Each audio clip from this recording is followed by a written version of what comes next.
في عام 1976 أصدر أستاذ التاريخ الاقتصادي في جامعة كاليفورنيا كارلو سيبولا كتاب اسمه The Basic Laws of Stupidity، بيحاول يشرح فيه مين هم الأغبياء ويحدد قوانين الغباء البشري اللي قال عليه في الكتاب إنه أكبر تهديد للبشرية.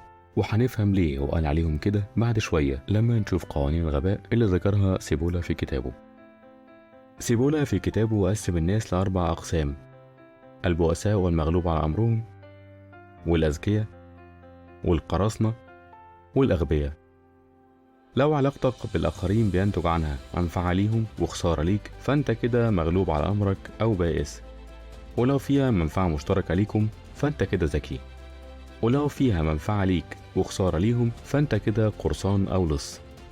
أما لو تأثيرك على اللي حواليك في خسارة ليكم انتوا الاتنين فأنت كده معذرة يعني غبي. في كتابه بيحط سيبولا 5 قواعد أو قوانين لتوصيف الغباء البشري. القانون الأول: إن الناس دايما بتقلل من عدد الأغبياء الموجودين حواليهم. بغض النظر انت موجود فين وبتتعامل مع مين فانت دايما هتقلل من تقدير عدد الأغبياء في المحيط بتاعك، وأي رقم هتفترضه هيكون أقل بكتير من الواقع. القانون التاني: احتمال إن أي شخص يكون غبي ده مستقل عن أي صفة تانية للشخص ده. ممكن الشخص ده يكون عنده صفات كويسة كتير، لكن الغباء بيكون مستقل تماما وأحيانا تأثيره بيطغى على باقي الصفات.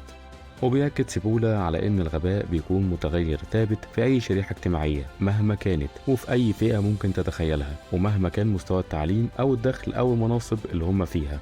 وبيقول إن حتى الأساتذة الجامعيين في بينهم أغبياء، وإن في مؤتمر دافوس الاقتصادي وفي جمعية الأمم المتحدة هتلاقي تواجد للأغبياء برضه، وإن الأغبياء موجودين في كل مكان على سطح الأرض. وبيتساءل سيبولا يا ترى ممكن يكون عددهم قد إيه؟ لكنه بيرجع بيقول إن مجرد التفكير في احتمالية عددهم فده بيكون مخالفة للقانون الأول. القانون الثالث: الشخص الغبي هو الشخص اللي بيتسبب في خسائر لناس تانية من غير ما يحصل هو على أي مكسب في المقابل، وربما بيتكبد هو نفسه كمان خسارة في نفس الوقت. وده اللي بيسميه سيبولا بالقاعدة الذهبية للغباء أو The Golden Law of Stupidity، يعني إن الشخص الغبي بيعمل مشاكل للناس من غير أي عائد أو فايدة لنفسه.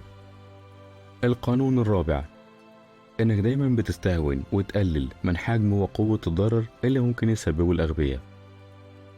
القانون الخامس: إن الشخص الغبي ده أكتر خطورة من النصاب والمجرمين ورجال العصابات، لأن دول ممكن نعرفهم ونعزلهم عن باقي المجتمع، لكننا مش هنقدر نعمل حاجة مع الأغبياء.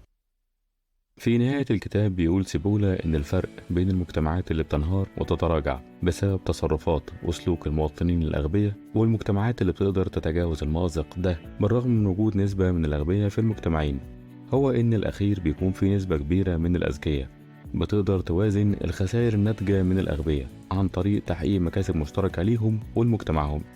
ولكن في المجتمعات الفاشلة بيكون في نسبة كبيرة من المغفلين والمغلوب على أمرهم، وده اللي بيخلي فيه انتشار كبير للنصابين اللي مش بتفكر غير في مصلحتها وبس على حساب أي حد، وده اللي بيخلي تراجع المجتمع ده شيء مؤكد. في النهاية انت ايه رأيك في قوانين الغباء اللي حطها سيبولا في كتابه؟ ومن وجهة نظرك هل الغباء بيكون موروث ولا بيصنع مع التربية والنشأة، ولا الموضوع أصلا معقد ومش بالبساطة دي؟ شكرا على المشاهدة ونتقابل قريب إن شاء الله.